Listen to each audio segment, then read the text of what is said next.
मुसलमानଙ୍କର महान पर्व शबे बरात महासमारोह पालित। आज मुसलमानଙ୍କର शबे बरात महासमारोह पालित हो जाइछि। एही परिप्रेक्षी मुसलमान संप्रदाय लोके राति सारा मस्जिद भितर इबादत करिथांती।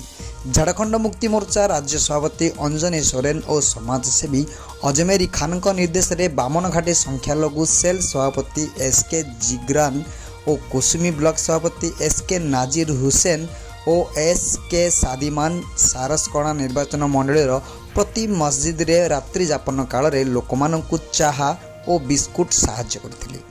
एही भव्य कार्यक्रम पाई लोके झारखंड मुक्ति मोर्चा कार्यकर्ता मानंकु विशेष धन्यवाद देथिले। डायरेक्टपुर श्यामल परिडांग रिपोर्ट दिग्दर्शन न्यूज।